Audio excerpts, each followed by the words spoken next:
Morning, everybody, and welcome back. I think we'll try and make a start on the final session of this morning.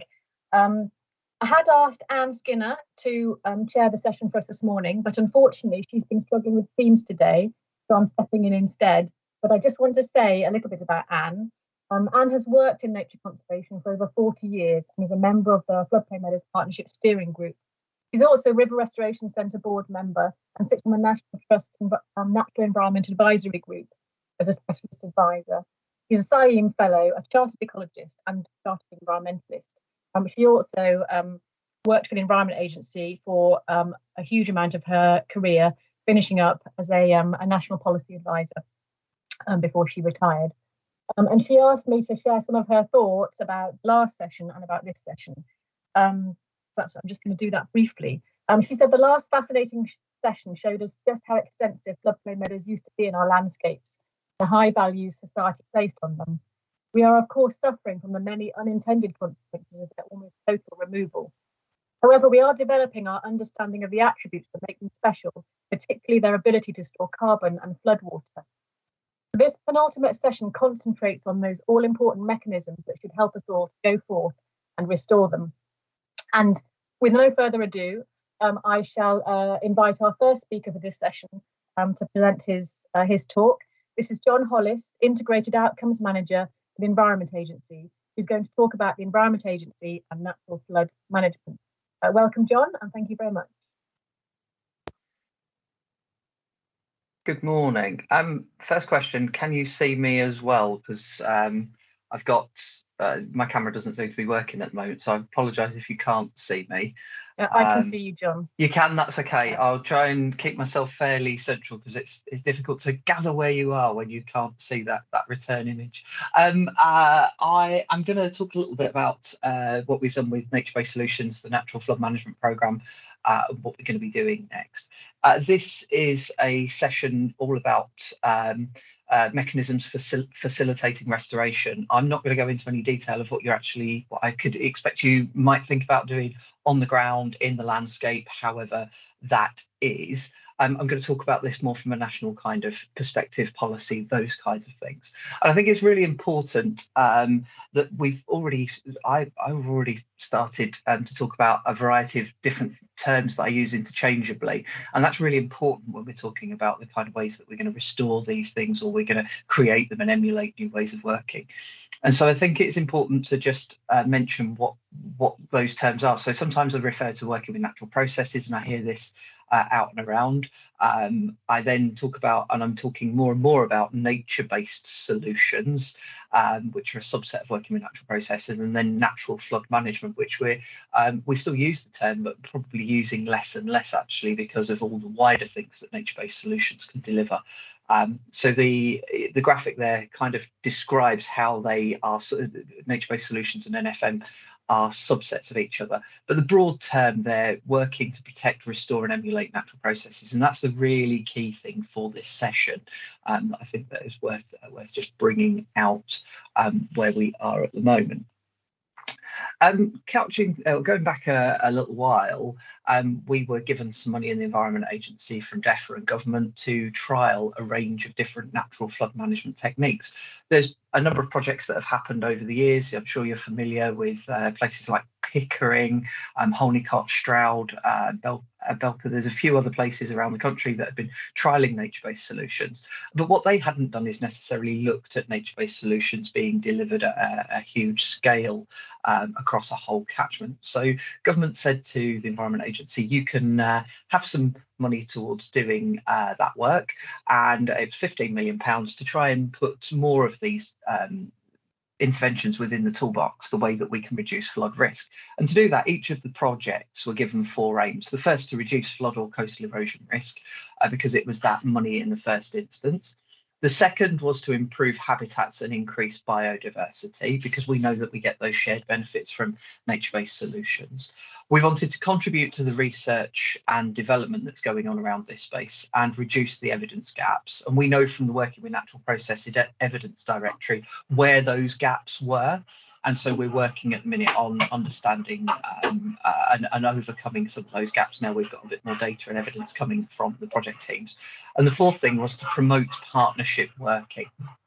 And so I can tell you now that one of the key bits of learning that we've got from the NFM programme is that none of this work, it doesn't matter whether or not it's on floodplains or in the upper reaches of peatland or perhaps through towns and cities or on the coast, these projects only happen with really good community engagement and community involvement. The programme officially completed in March this year. However, because of COVID, a couple of the projects will continue through this year. And actually, some of them will continue beyond that with money from outside of the programme, such as being the kind of seed funding that we've given these projects, that community groups and others have come with more money and want to continue these things for a long while. The other thing is that some of the projects that won't have any further government funding will continue to collect data for some time to come, which is great as well. So we can be learning from these for years to come. And that's helped us to really bring forward some ideas into the FCERM strategy, flood and coastal erosion risk management strategy, for those of you who are less familiar with the terms there. And that's got some key themes in it: climate resilient places, so working with partners to really bolster resilience to flooding and coastal change across the nation, both now and in the face of climate change. So this is, looking very much forward. Today's growth and infrastructure are resilient to tomorrow's climate, so making the right investment decisions, planning decisions to secure sustainable growth and environmental improvements, as well as infrastructure resilience to flooding and coastal change. And then the third one there, a nation ready to respond and adapt to coastal change, which ensures local people understand their risk of flooding and coastal change and know their responsibilities and how to take action. It's littered with references to nature-based solutions, as is the DEFRA's policy statement that was released on the same day. And DEFRA's policy statement also says that we are committed to doubling the number of nature-based solutions in our £5.2 billion capital programme that started in March, which will run over 6 years compared to the last programme. So that's a really big commitment. And some of that will be on floodplain, some of that will be on lots of other things that we talk about. I think when I talk about nature-based solutions, quite often the ones that people visualise are leaky barriers, because they understand how they look and how they work in the landscape. But the role of floodplains is important for flood risk management. Now, if I'm really cold about it, really from a flood risk point of view, it's about the amount of space that they provide for floodwaters to be slowed or stored temporarily, or maybe even for a slightly longer time. So the floodplain is really important from that side of things. But the picture on that screen on the right hand side of that slide is from one of the projects in the NFM programme, and it shows that they used, when they reconnected the river to the floodplain, that they didn't just kind of create that space and let Mother Nature get on with it, but what they did was they got a really good mix of different seeds to introduce different flowers and plants within that to increase the biodiversity. And that's been really great for not only for the biodiversity, but also for the community as well, because they get a lovely space that they can walk around and enjoy too. And it's those shared benefits that are really, really important from all the things that we can do with nature-based solutions. But I think probably communities will be able to enjoy some of the floodplains by having that rich diversity and that rich environment to go and visit. And to try and bring this to life, I've taken some of this from the Working with Natural Processes Evidence Directory, which was published in 2017, and we're going to do an update next year. But the diagram on the right hand side shows relative benefits that you get from as a result of implementing some of these measures. Now, floodplain measures in some ways, so I've picked one here, which is multiple benefits of floodplain restoration. You can see that habitat can increase. Now, we've not put oh, and you will get X amount exactly, and that equates to Y pounds, because that's really difficult to do, and every situation will be different. But to give an indication that actually you do get these kinds of benefits from working with those projects is exactly the right thing to do. So you can see that the benefits can help government with the wider ambitions at the moment, carbon reduction, integrated water management, those kinds of things. They can obviously do great things for carbon, as Emma pointed out, that would have been a part of the intro to this session. They can produce less carbon during their construction in some ways, as other compared to other ways that we reduce flood risk. They can hold water in the landscape, which obviously has all those other great benefits, for aquifers, for clean drinking water, keeping pollutants. I say pollutants, I mean some of the fertilizers that farmers use on the fields rather than in the rivers, and that can choke and have an impact on the biodiversity in the rivers as well. So how do we make this happen is probably the next question. And from a strategic point of view, what does this mean for funding in the future? Now, there is no specific pot within flood risk management to do nature-based solutions or floodplain works, but it does fall under the toolkit that we have for investment within the £5.2 billion capital programme that I mentioned. And the way to access that funding is through partnership funding. Now, partnership funding is a very specific set of rules, and I'm not going to try and go into it in too much detail at the moment, but suffice it to say that the principle is that government will pay for certain outcomes to a set value of pounds. And we've made some improvements to partnership funding arrangements in the last year, which should encourage more nature-based solution type projects to come online. Generally, these projects are led by risk management authorities. So we're talking local authorities, the Environment Agency, water companies, IDBs, and highways authorities. But that doesn't mean to say that other organisations can't be contributors, collaborators, and engage with us on those projects and perhaps access some of that funding in some way. I don't want to give the impression that there's a free-for-all on all of that money. There really isn't. There's a whole process to go through. But there could be potentially some funding through our programme if it's going to deliver the right benefits that stack up under the rules that we work in. The other thing that I wanted to mention is ELM, the Environment Land Management Scheme. So this is the replacement, many of you probably are aware of this, the replacement from the Common Agricultural Policies. We've left Europe, and we think that there will be literally hundreds of millions of pounds that can deliver things that reduce flood risk, but can work in the floodplains to make agriculture more sustainable. And then there are other funding which can come from, well, pretty much anywhere. I'm not going to try and give you a whole list of all the various places that we can get extra funding for. So that's kind of what we've done. What we're doing in the future is raising awareness about the nature-based solutions, and we want to build capacity. We work internationally with the US Army Corps of Engineers, who coordinate a big group and work across the whole globe, actually. And they've just launched the handbook literally a couple of weeks ago, which you can download. It's 1,000 pages, but they are all very valuable. And we were speaking with them just yesterday about what we might do as a launch event, more local to home than the USA. And we're working on guidance. We're going to update that working with natural processes, evidence directory, and we're looking at the way that we might do our ways of working too.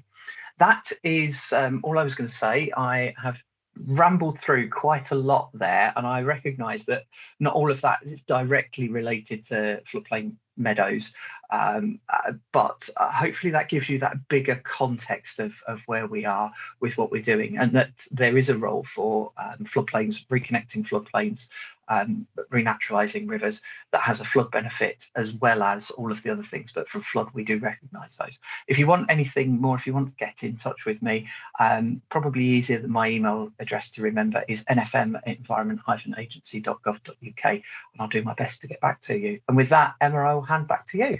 Thank you. That's great. Thanks very much, John. And I'm really glad that you could come and say all that, because we really want people to think about Floodplain Meadows as one of the NFM tools that can be used. So that's really helpful. So we're going to move on, but hopefully John will be around for some questions at the end. We're going to move on to two talks about the catchment-based approach, CaBA. The CaBA Biodiversity Hub Chair is Glenn Cooper, who is Senior Advisor at Natural England and works on lake restoration, is the lake restoration lead, sorry. And this will be followed by a pre-recorded talk by Lucy Butler from the Rivers Trust about Rivers Trust Biodiversity Data Hub. So hopefully I should be able to hand over to Glenn. Yep. Hopefully, Emma, I think I've got the slides. Great, and I can hear you. That's perfect. That's great. Okay. Well, yeah. Morning, everybody, and thanks for the invitation to speak. So as Emma said, I'm Glenn Cooper, work for Natural England as a senior advisor. This is really just a segue, though, into Lucy Butler's talk, who'll be talking to you about a new catchment biodiversity hub. But to kind of set the context of that, I'm going to introduce where the work originated from, which is from the CaBA Biodiversity Working Group.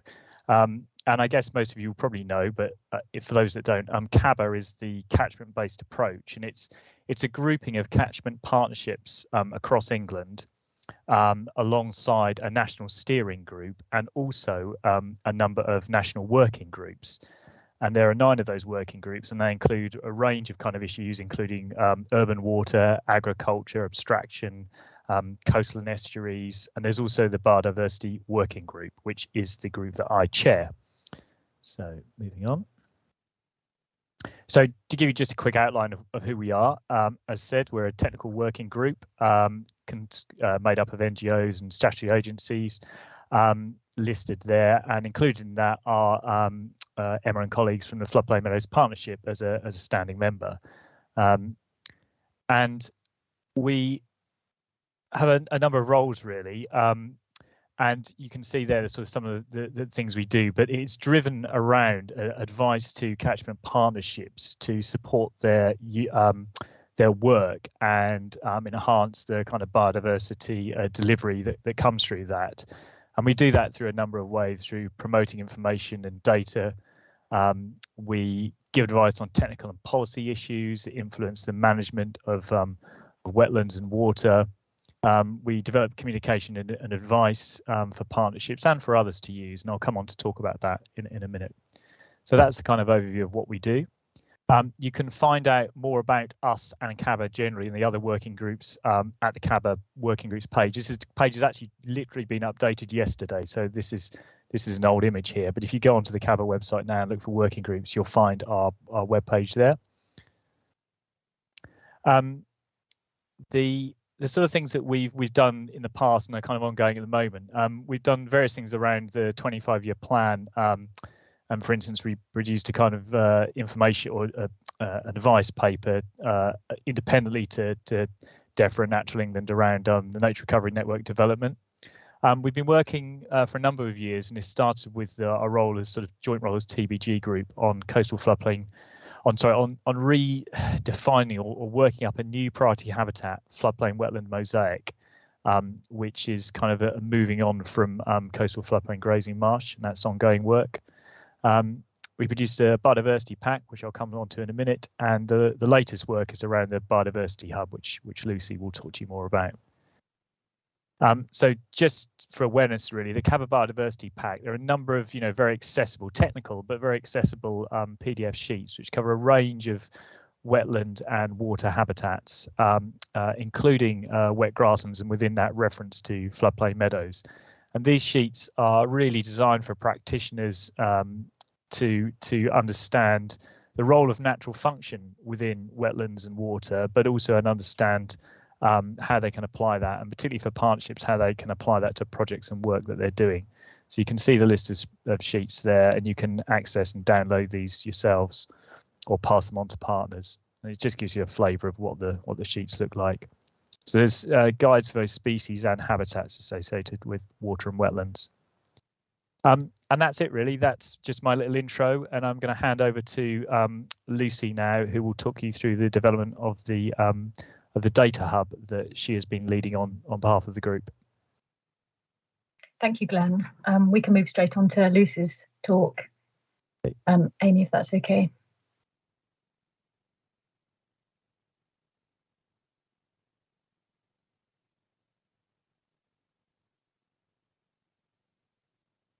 I can't hear anything. Can anyone else?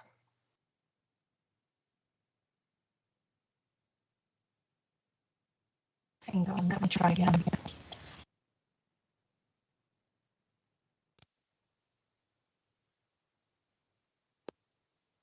Hi everyone, I'm Lucy Butler.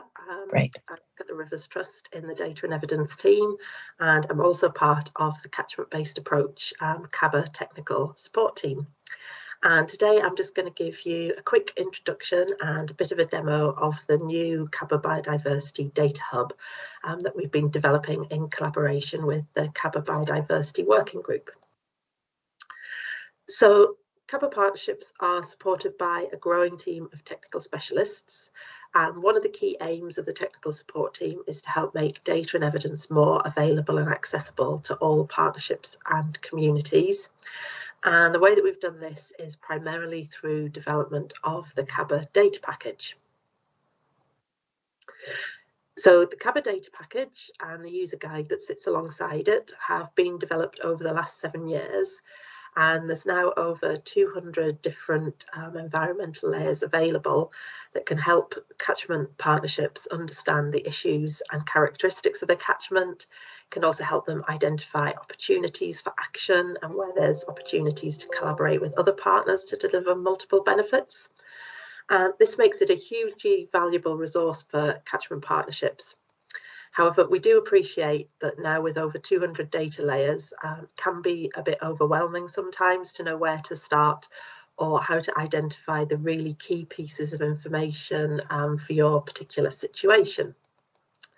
So to help with this, the technical support team have been working with a number of the CaBA working groups to develop resources and hubs that make it easier to access the key data layers related to particular themes, and that's included working with the Biodiversity Working Group to develop the Biodiversity Data Hub.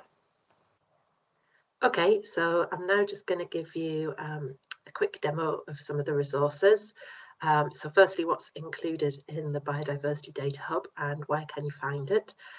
So if you go to the Catchment-Based Approach Open Data portal, which you can find at data.catchmentbasedapproach.org, and if you click on the Working Groups tab here at the top, this will take you to the page where we've begun to theme the different resources available. So as you scroll down, you see we've got the resources for urban data, health and well-being, coasts and estuaries, and then you come to the biodiversity layers. So one of the first things you can do from here is you can browse the biodiversity data catalogue. If you just click view data, that'll take you to the catalogue. And in here we've got about 70 different national GIS layers that are all related to biodiversity or restoration of natural processes. And these layers were identified by the CaBA Biodiversity Working Group, who undertook a review of the CaBA data package last year and chose which were the key data sets that we should include. We've also added a few new ones that weren't previously available, and there's a few more to come, but I'll give you a bit more of a demo of the layers that are included in a moment. So then if we go back to the main page, you've also got a link to launch the Biodiversity Data Explorer. So this is a simple web application that allows non-GIS users to explore the data and create their own simple maps. And again, I'll give a demo of that in a moment. If you're an Esri GIS user, you can request to join the ArcGIS Online Biodiversity Data Group, so you can more easily search for the layers in your desktop or online GIS. We then have a link to the CaBA Biodiversity Pack that was developed by the working group, and this sets out guidance and sort of key management measures to help partnerships guide decision making around restoration of natural processes across a number of key freshwater and wetland habitats. And then we have a link to a supporting story map that's coming soon, and I'll say a little bit more about that again later as well. So I'm now going to give you a demo of the Biodiversity Data Explorer and show you some of the layers that are available within it. So when you first open the app, you'll see that there's various icons and buttons around the screen that you can use to create your map and control what it looks like. So probably the first thing to do is to click on this button down here, All Biodiversity Data, and this allows you to add layers from the biodiversity data catalogue, but there's still quite a lot of layers in there to search through. So to make it a bit easier, we've split the data out into categories, which you can access by the different buttons along here. So we've got data on issues and status, so that's things like SSI condition status and WFD classifications. There's then information on designated sites. We've got data on priority habitats and important areas, and the new habitat network mapping from Natural England. Both are combined in individual layers. We've also recently added the priority habitats, river and stream and lake restoration priority areas into there. There's then data around opportunities related to climate change and resilience. So there's the Environment Agency's riparian shade data in there, working with natural processes data and information on peaty soils from Natural England. We've then also got Natural England's natural capital layers in there. There's data on coastal habitats, so that includes opportunities for restoration of salt marsh, seagrass and native oyster. There's information on catchment characteristics, predominantly land cover and soils. We've then got some data on where actions are taking place, and also some citizen science monitoring data. For example, there's the Modular River Survey, some data from Riverfly, and also from Freshwater Watch in there. There is then some sort of basic base mapping data that you can add, such as administrative boundaries, etc. And then we've also added a tool that will allow you to upload your own data onto the map. So if you're an ArcGIS user, you could search through your own account, or you can search through everything that's available on ArcGIS Online. You can add data from a URL, such as a web mapping service layer, or you can also add data from a file, for example, a shape file or a CSV file. So I'll just now add some data to the map. So if we maybe add the SSI condition status and the WFD classification data. So you just click on add to add it there to the map. And for some of the layers, you might need to zoom in until they become visible. So that's the case for the SSI data there. And then once you've added your data to the map, you'll see that for a lot of the layers, if you click on it, it'll open a pop-up with more information. And for some of the layers, you've got things like links to external resources. So we've got a link out to the Catchment Data Explorer there as well. So in terms of other tools and widgets that are available in the app, you can do things like you can change the base map if you want to overlay it on aerial imagery. You can just view the legend, and you can also see the layer list for the layers you've added. So you can turn layers on and off through here, and you can also do things like vary the transparency. You can also view the data that's contained in the attribute table by clicking on this little button here to see more information. And then the final thing, we've added a few little tools just to help you explore the data. So there's a simple measure tool for distances and area. We've added a swipe tool that allows you to swipe data on and off, which can be quite useful in helping to compare overlying data sets. There's a select tool which allows you to select data for your local area of interest, and then there's also a print function that will allow you to print off a simple map in PDF format. So that was really just a quick overview of the hub and the Explorer. And then finally, as I mentioned, we're also in the process of developing a supporting story map to provide further guidance, and this will be structured around the same structure as the CaBA Biodiversity Pack. So it'll provide information on key data sets from the catalogue that might be helpful in identifying opportunities to restore natural processes within key water and wetland habitats. And the story map will also include case studies showing how partnerships are using data and evidence to support biodiversity delivery. And there'll also be links to external resources. For example, we're going to have a link to the Meadow map from the Floodplain Meadow Partnership in there, and there'll also be links to webinars. So hopefully the story map I'll be ready to release shortly later in the year. And you'll find the link on that main page on the CaBA Open Data portal. Okay, so that was just a very quick overview. Thank you for listening. And if you've got any questions, then please do get in touch. Thank you. That's great. Thank you very much, Glenn and Lucy. And we'll move straight on to James Locke, who is Nature Revery Netwerk Delivery Partnership Lead Advisor at Natural England, and he's going to talk to us today about the Nature Revery Netwerk and Floodplain Meadows. So thank you very much, James, and welcome.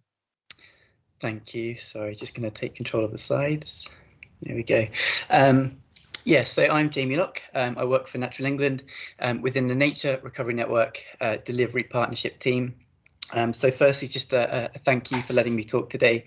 I've dialed in whenever I can, and it's been a really lovely conference, really insightful and really positive. So thank you for allowing me to speak. I'm quite new to the sector, so I'll probably have a slightly broader focus than some speakers, and I may touch upon some themes which have already been mentioned across the conference. What I want to do is talk about the Nature Revery Network in perhaps a little bit more detail. In particular, the role of the Nature Revery Network Partnership. If I use the term NRN, I mean Nature Revery Network, but I want to talk about the partnership in more detail and how some upcoming policies and levers might align to help support floodplain meadows and nature recovery more broadly. So just moving on. So what is the NRN? So the Nature Revery Network will be a single national network of wildlife-rich places.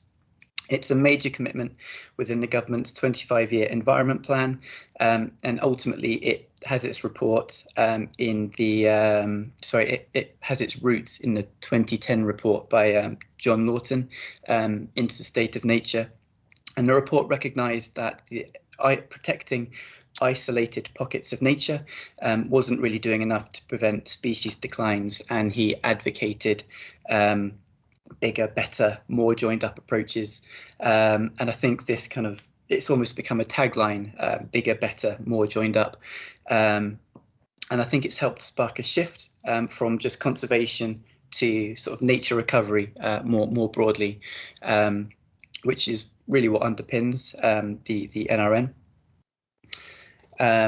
So why have a Nature Revery Network? So the NRN provides a framework for a new integrated approach to nature recovery, bringing together partners, policies and investment to help address the crisis facing biodiversity, climate and health. There are three main objectives within the 25-year environment plan. So to significantly improve the condition of protected sites, to create an additional 500,000 hectares of new wildlife-rich habitat outside of those sites, and to recover wildlife populations and return lost species to their natural ranges. I think a large number of other objectives sit under the NRN umbrella. So looking to use nature-based solutions to adapt and mitigate climate change, and improving access to nature to help ensure that nature can be used as a public good to benefit everyone. But I think those three objectives on the screen there are almost our kind of top three headline objectives. So how will the NRN be structured? So existing but improved protected sites will be at the heart. Newly created or restored wildlife-rich habitat corridors and stepping stones will connect wildlife-rich areas to help wildlife populations grow and move. Buffer zones of sustainably managed land will protect key network areas. Green and blue infrastructure and networks of multifunctional green space, urban and rural areas, improving landscape resilience, ecosystem services, health, well-being and environmental equity. And also nature recovery areas at a landscape or catchment scale will make a significant contribution to help us restore nature, reach net zero and improve economic health, improve economy, health and provide well-being benefits. So how will the Nature Recovery Network be delivered? So we're taking forward 3 main action areas to help deliver the NRN. So first and foremost is building strong partnerships, so including government, landowners, business, local communities, and conservation organisations to help deliver action on the ground. This will be coordinated through a cross-sectoral management group. The second is around spatial planning and spatial tools to help target and plan the NRN nationally and locally. You might have heard reference to local nature recovery strategies over the course of the conference, which will be one of the key mechanisms by which we do that. And I'll go into a tiny bit more detail on those in a moment. The third really vital work area is around the integration of nature into policy and key funding streams. So in terms of the first of those work areas, we know that we can't do this alone, and it'll ultimately be people that deliver the NRN. So we need to collaborate. So we have launched the National Delivery Partnership, led by Natural England, to provide support and advice and galvanise wide support and commitment for the NRN from public and private sectors. The partnership is open to any organisation willing to support Nature Recovery Network delivery, and oversight will be maintained through a core management group with sectoral representation, and will also be helping to support local partnerships on the ground. They'll be absolutely key to delivery, and our area teams are building capacity to help support existing partnerships and grow partnerships where perhaps they are needed. In terms of who is on the management group, this is just a snapshot of who we have. So on the left, there's a range of cross-government sector organisations. On the right, we couldn't fit everybody's logo onto the screen, but that gives a broad kind of representation of the sectors which are on our management group, and that's that group may sort of tweak and change slightly over time, but we've got about 30 sectors represented there. So local nature recovery strategies, or LNRS, will be locally developed tools that map and target priorities for nature recovery. There'll be around 50 developed at a county level and joining up across England. They'll play a huge role in identifying what and where action should be delivered. And once the Environment Bill receives royal assent, which we expect to happen in November, responsible authorities will be appointed, and the development of local nature recovery strategies will become mandatory. They'll be developed through a collaborative, transparent and locally led process, which will begin next spring. And these will be mapping tools with a legislative underpinning, but ultimately the targets themselves that they highlight will be non-binding, and the delivery will be driven through collaboration and incentivisation.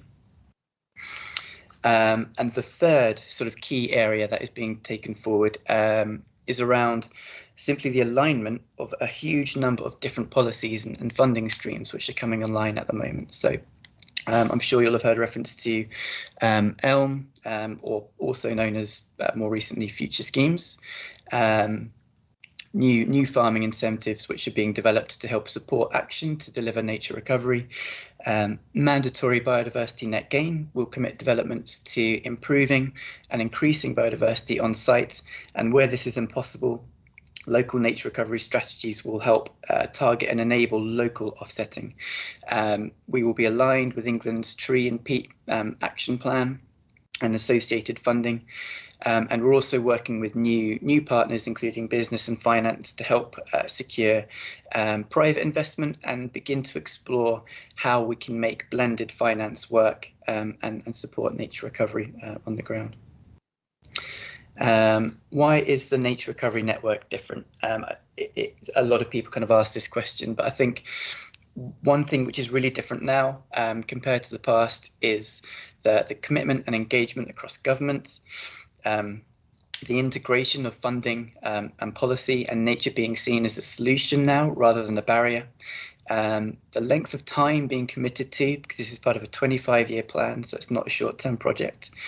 COVID and public support has led to kind of a huge interest in nature and the capacity for nature to help us kind of recover and heal. The range of partners from beyond the conservation sector, so landowners and businesses now very interested in this as well. This incentive-driven approach gives us a huge opportunity. And finally, the fact that LNRSs have this statutory underpinning is quite new. So just my second to last slide, we're in a phase where we're trying to deliver nature recovery, whilst many of the tools that will ultimately help this are still being developed. But there's so many success stories out there, and we've heard a lot during this conference already. But I think really what I want to highlight is that we're entering a time of real opportunity for nature recovery, with a lot of really exciting new tools and levers just on the horizon.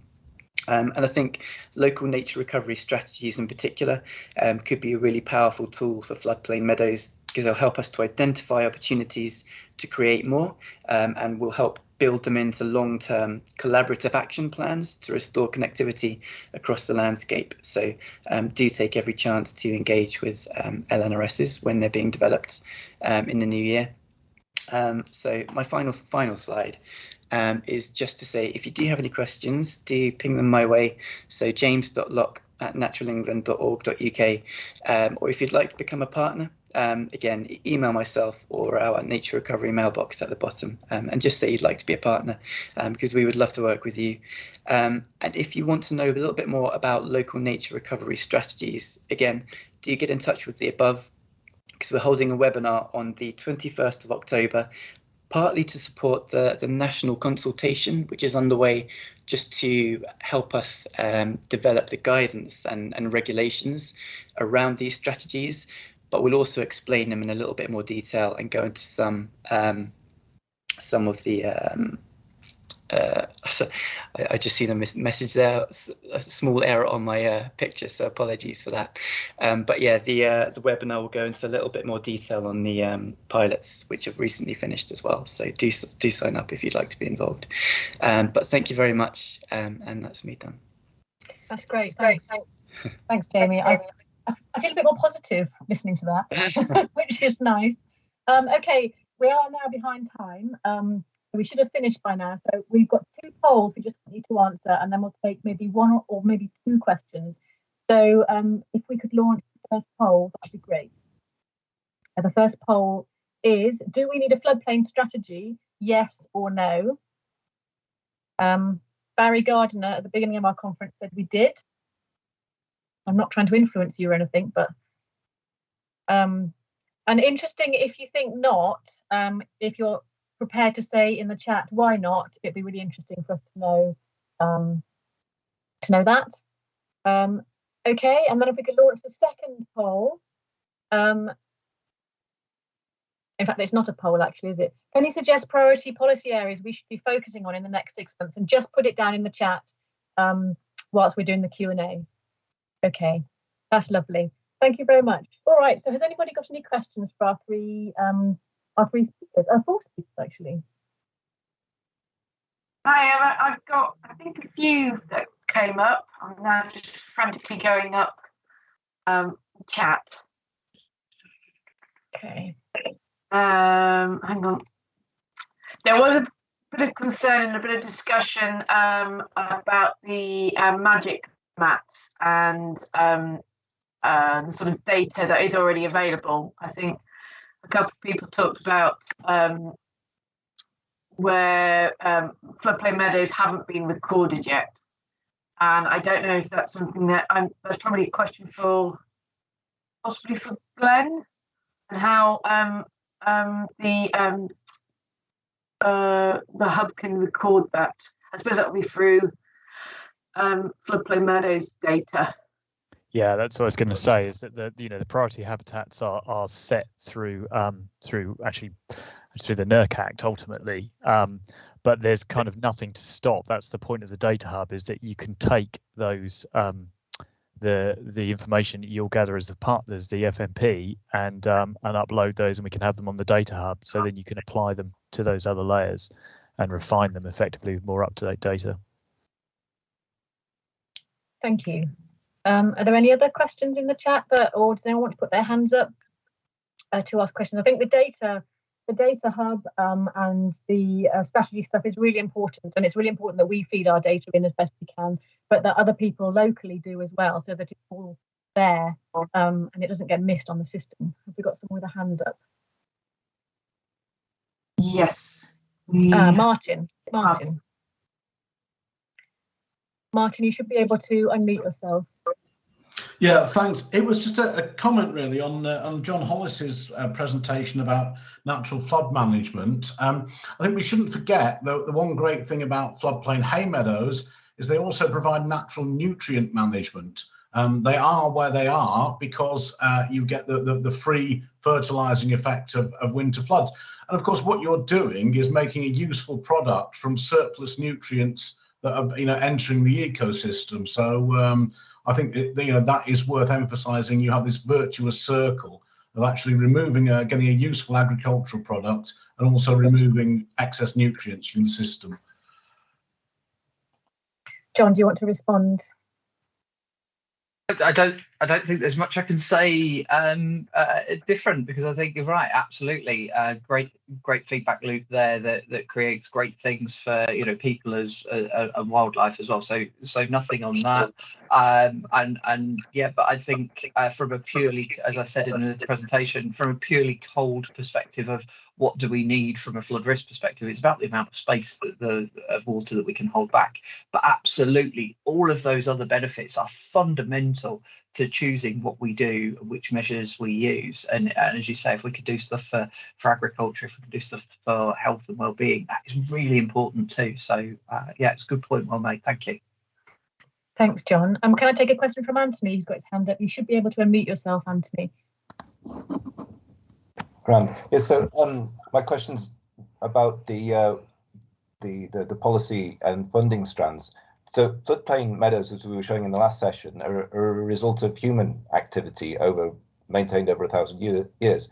And their restoration really depends on that continued maintenance and management and involvement of people. So what space is there for working with cultural processes and culture-based solutions to sustainability? They're somewhat cut out by the language in many cases.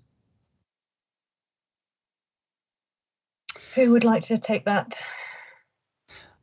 I think there could be a link here to local nature recovery strategies. Again, I'm probably reaching a tiny bit beyond my kind of knowledge at this point, but these strategies will be hugely collaborative and will have a huge range of stakeholder input, and so there could be opportunity to get shared interests and shared funding streams working together in the same place.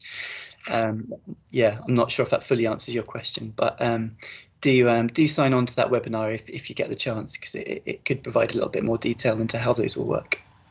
I think it's also worth saying that the in delivery of the kind of landscape and biodiversity benefits that you could get from, if you like, sorry to be simplistic, but from floodplain meadows, you are inherently, it depends how they're managed, but you're inherently drawing in those kind of cultural traditions and practices that have happened to create them. And so really the way that the kind of, I'm not close to the ELM process or the new scheme process, but the kind of delivery of those other objectives around climate resilience and biodiversity inherently have a degree of the kind of cultural and historical management of some of those habitats built into them, I think. So there is an element of that.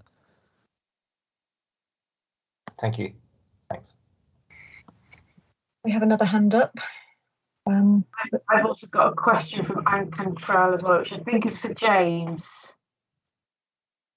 Okay, do you want to ask that one then? Sure. Olivia? Yeah, I think it's one for James. Are facilitation groups part of the NRN partnership?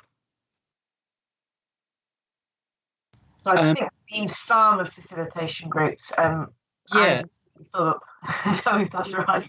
We've like I say, we've sort of opened the door to anybody who wants to sign up. So on the management group in particular, we've got the NFU involved, we've got the CLA involved. One of the things that it's been a very busy and strange year, you know, with one thing or another, but we want to work with our management group to help our sectors engage with those sectors a little bit more. So I think potentially the NFU might fulfill that role to a degree, but like I say, we're keen to engage with sectors as much as we possibly can. So you know, if there's you feel there's a gap on the management group, let us know. Or if you want to sign up to be a delivery partner and work with us, then do. We want to work with as many different groups and sectors as possible. Thanks very much, James. And we'll just take one more question from Katrina and Caban. You should be able to unmute yourselves now. Okay, so it's Kevin. We've heard all these amazing benefits that come from floodplains, but there seems to be no mechanism at all for weighting them. So do we weight the culture or the biodiversity or the flood management or the hay production and so on? And when we look at the funding streams are often just looking at one piece of that and often looking at it in a very short term. You know, somebody suddenly says, we have some money to spend, please could you write a grant to do X? And so the sustainability aspect of it is also not factored in. And this becomes really crucial when we're looking at the proposals to scale up massively the amount of floodplain meadows that are being created. And so I think there's a whole other discussion, which obviously we can't have now, just about how one balances all these interests and how one controls or manages the sustainability in terms of the financing, which is clearly, when you follow the money, it usually ends up not doing the 25-year, but doing the next month for 6 months or something. Yeah, that's a really good point. Does anybody want to have a go at answering that? Don, can I start with you, maybe? Yeah, I think it is a really good point, and it's something that I've said in the presentation that was talking with the Americans yesterday. It was one of the things that we were talking about there, and actually, what is it that we talk about when we value these things? And I think the trouble is that numbers work in a lot of ways, and so sometimes big numbers are good, sometimes big numbers are not so good, depending on what it is that you're looking at. But numbers are easy to compare, and so we end up, the reason that's important is that we end up in this economic kind of assessment of where we want to put our money, not necessarily maybe that more philosophical idea of what the benefits are, because benefits that flow from the things we do are not always easily monetized and compared in monetary terms. And I think this is the point that you were making there, in terms of how do we bring all of those things together and how do we weight them? I don't think necessarily we do need to weight them. I think what we need to do is bring the experts, the people that are passionate about those different things together to create the shared view and an ambition and idea for what it is that we want to do in the landscape. And I'm being very broad in this because I don't think this is a specific problem just for meadows. I think this is something that we battle with across nature-based solutions, and you know, in some ways it's what all government departments maybe battle with in terms of where they are trying to balance the priorities. So I think there's something in there. But I think also on top of that, we quite often look at the money that we need for the upfront changes, the build, the capital project, if you like, and we don't always necessarily make sure that we've got all of the money that we need lined up for the maintenance. And we don't necessarily always use the right techniques that can minimise that burden in the future as well. But that's partly because things change and we need to be aware of those kinds of things. So I think it's a really interesting point. But I would say it's about bringing everybody together, creating that shared vision, because getting the best balance of outcomes might mean that we don't get the best outcome for each of them, but actually you deliver that range of outcomes, and that can be more valuable in its own right. So it's greater than the sum of its parts, is what I'm trying to say. Well, so just coming back quickly, one always forgets that the floodplain meadows that we're talking about are as rare as hen's teeth. So, you know, 4 square miles left in the whole of the UK. So it's not a forest. It's not all these other things you're talking about. It has a massive value just on the rarity. So if you were, you know, an animal, you would be protected like crazy. The floodplain meadows are not, and their rarity value is somehow forgotten in all the kind of NGO speak of what we should be protecting. That's another really good point, Kevin. But I think we're going to draw a line under it now. Thank you very much, and please do keep your comments on those discussions going in the chat. We need to wrap up now. I'm conscious that we're 15 minutes over time, and I apologise for that, but partly I don't, because it's been a really interesting discussion. So I'd like to say thank you really very much for our speakers and for all of you for participating. That's the end of the session.